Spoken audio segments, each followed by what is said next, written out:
E aí, pessoal, tudo bom? O Holocausto. O Holocausto que é um dos episódios mais tristes, mais vergonhosos de toda a história da humanidade. O Holocausto nós precisamos entender que ele não foi um processo pensado somente por Adolf Hitler, ele contou com toda a cúpula do partido nazista. E para que o Holocausto acontecesse, era necessário que houvesse um combustível, e esse combustível foi o ódio. O ódio que foi potencializado, é óbvio, pelo partido nazista, mas principalmente por Adolf Hitler. Esse ódio contra os judeus, ele não foi criado por Adolf Hitler. Esse ódio já existia, não somente por alemães contra judeus, mas por grande parte de outros povos da Europa contra esses judeus. E esse ódio ele foi sendo potencializado ao longo de alguns séculos. E quando da ascensão de Adolf Hitler, e principalmente de Adolf Hitler com o partido nazista, esse ódio cada vez mais cresceu no sentido da violência, no sentido do recrudescimento, no sentido de atos violentos contra os judeus, e aí até culminar na solução final, que foi o extermínio dos judeus. O Holocausto ele não foi um processo de fácil implantação e ele não aconteceu apenas contra os judeus. Tem uma lista enorme de outras pessoas que também sofreram com essa política de extermínio, de eliminação, com essas políticas de mandar para guetos, de campos de concentração e campos de extermínio, consequentemente. Os perseguidos foram homossexuais, que eram considerados como deficientes, como degenerados, deficientes físicos, mentais, independentemente da nacionalidade. Esses deficientes físicos e mentais, inclusive alemães, também sofreram com essa política violenta de extermínio. Cerca de 400 mil deles, ou quase 400 mil, foram internados em hospitais, em asilos, e cerca de 70 mil foram eliminados com essa política autoritária e violenta de Adolf Hitler. Ele autorizou essa internação, e consequentemente também a eliminação dessas pessoas simplesmente por serem deficientes físicos e mentais. Adolf Hitler julgava que essas pessoas, esses deficientes, eles acabariam degenerando a própria raça ariana, Considerava que a raça ariana era muito superior e que o sangue puro dos arianos não poderia se degenerar com esses deficientes físicos e mentais. Ciganos, ou chamados também, conhecidos também como romanes, ou Roma, também foram perseguidos, mandados para campos de concentração, eliminados. Os testemunhas de Jeová também foram perseguidos, os eslavos também foram perseguidos, e aí é óbvio também o grande número de perseguidos, o alvo principal entre os perseguidos foram os judeus. Esse processo, então, de ódio, confinamento, exclusão e eliminação, ele passou por algumas etapas específicas. De 1933 a 1935, a discriminação e exclusão da vida pública. Os judeus eles foram proibidos de servirem o Estado, de trabalharem para o Estado, de prestarem qualquer tipo de processo seletivo para estar como empregados do Estado. As crianças foram proibidas de estudarem nas escolas, todas as crianças judias foram expulsas da escola. A segunda fase, de 1935 a 1938, isolamento e degradação. Ou seja, os judeus deixam de ser cidadãos, isso segundo as leis de Nuremberg. Aos poucos você percebe aqui um processo que vai aos poucos tirando essa roupagem alemã que existia sobre os judeus e tornando os judeus um povo sem nacionalidade específica e cada vez mais isolado. A terceira fase, 1938 a 1941, expulsão e recrudescimento da perseguição. Você expulsa os judeus de algumas localidades, de algumas cidades, de algumas regiões, confina esses judeus em algumas outras regiões escolhidas a dedo, como por exemplo o gueto de Varsóvia, na Polônia. uma região de alguns quarteirões que ficou ali amontoada, né, que ficou ali sendo ajustada, trabalhada como sendo um depósito de gente, né? Como alguns quarteirões, essa região teve que abarcar ali, suportar 400 mil pessoas amontoadas de qualquer jeito ali. E essas pessoas, nesses guetos, elas eram deixadas ali para morrer realmente, porque elas não tinham aquecedores nos prédios, não tinham qualquer tipo de comida, água, elas tinham que se virar entre elas mesmas, né? Eram quase 400 mil pessoas, e ali a morte era por frio, por doenças, várias doenças, né? E por inanição, né? Sede, fome, enfim, e ficavam ali, né? Esperando que alguma coisa fosse acontecer, que alguma autoridade fosse olhar por elas, mas que na verdade esse fazia parte do plano de expulsão, de confinamento, de eliminação dessas pessoas.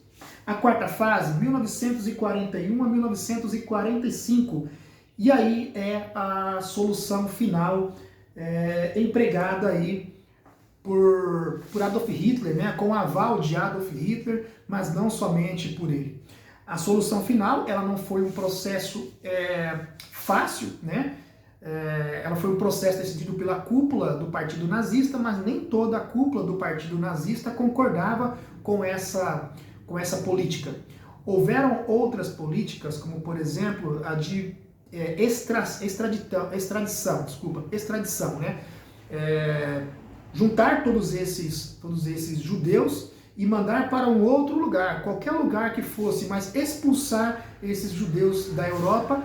Inicialmente, essa era a estratégia nazista, né? A de expulsão desses judeus da Europa. Houve até a cogitação, dentro da cúpula do partido, de mandar esses judeus para Madagascar. Fazia parte do plano aí dos nazistas, Madagascar, que fica na costa oriental da África. Mas esse processo todo envolveria uma logística muito grande, seria muito complexo, haveria aí um gasto enorme, né, para se mandar aí milhões e milhões de pessoas para uma ilha que fica do outro lado do mundo praticamente, né? E isso foi deixado de lado, né? E aos poucos essa fase de solução final, de extermínio, ela foi cada vez mais ganhando corpo, né? Então, o nazismo, aliás, a solução final, o Holocausto, ele foi sendo aos poucos desenhado cada vez mais, né? Os vários campos de concentração que foram sendo construídos por toda a Alemanha, alguns campos também na Polônia, aliás, vários deles, né, na Polônia, Belzec, Sobibor, Treblinka, Auschwitz, enfim, muitos desses campos eram campos de concentração, né, campos que serviam ali como base para que os judeus eles estivessem ali e trabalhassem até a sua morte, praticamente, né, e que fosse usada ali ao máximo a força de trabalho desses judeus. Outros campos, depois, passaram a ser campos de extermínio mesmo, onde os judeus eles chegavam nos trens e assim que desciam dos trens, alguns já eram ali mesmo eliminados, executados, outros tantos judeus eram mandados e selecionados, né? E aqueles que fossem considerados nessa pré-seleção, nas filas, que fossem considerados ali, por exemplo, impróprios, desajustados, fracos, enfim, aqueles que não fossem considerados como fortes, ativos e necessários para o sistema, eles eram deixados de lado e mandados para uma outra fila, talvez a fila da direita, né? Enfim, e dessa forma eles seriam conduzidos aí para o extermínio. Os pelotões de fuzilamento eles trabalhavam de maneira muito incessante nesses campos de extermínio. O número de judeus era enorme, o número de assassinatos por dia também era enorme, e chega-se a um ponto em que a cúpula nazista ela pensa nas reações, no impacto psicológico que os soldados alemães estavam diante de tantas eliminações, de tantas execuções. Pensa-se nesses soldados, né, diante de tantas execuções por dia e no impacto psicológico que seria para esses soldados, né? Eliminando tantos judeus todos os dias, né? E aí uma solução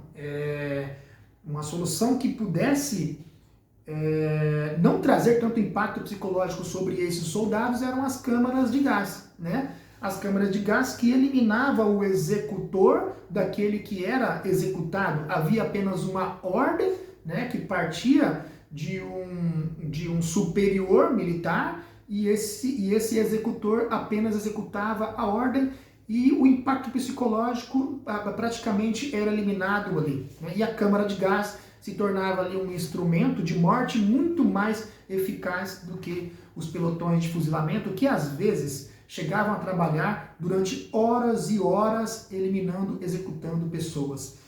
Conta-se que algumas vezes, né, alguns pelotões de fuzilamento trabalharam por mais de 30 horas, eliminando, executando pessoas, né? E aí matavam-se 20, 30 mil pessoas nessas tantas horas de trabalho.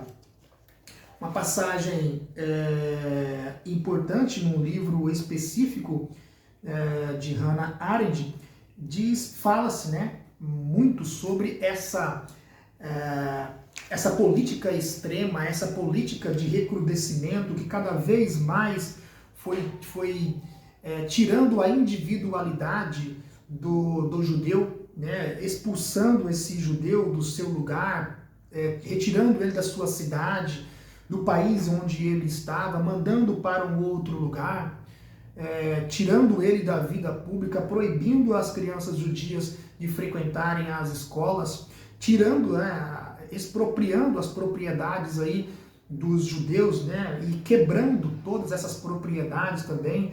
Houve o dia 9 de novembro, que foi a Noite dos Cristais, né, onde a população alemã, a polícia secreta, aliás, a polícia alemã e grupos terroristas alemãos também, eles saíram às ruas, depredaram, quebraram as lojas dos judeus e mataram também alguns judeus, torturaram. Diversas lojas, milhares de lojas judias foram aí depredadas e essa noite ficou conhecida como a Noite dos Cristais. E aí você confina todos esses judeus em guetos, né? E aos poucos você vai desumanizando esse judeu. Você vai tirando dele a individualidade, o ser judeu, e você vai tirando dele também a sua humanidade aos poucos. Você vai inferiorizando ele aos poucos e transformando ele em uma coisa. E essa coisa, ela vai ganhando cada vez mais argumentos para que ela seja eliminada, retirada da sociedade. O Holocausto, então, ele matou essa política extrema, eliminou cerca de 6 milhões de judeus.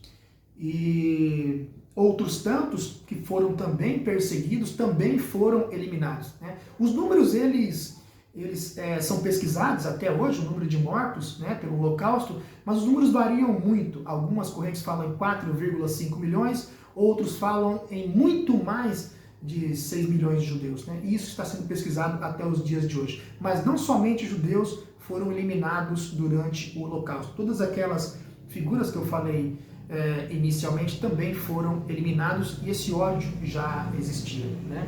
O Adolf Hitler é sim o maior responsável por esse morticínio, por essa carnificina, por essa que é uma das maiores vergonhas da história da humanidade. É isso aí, pessoal. Valeu!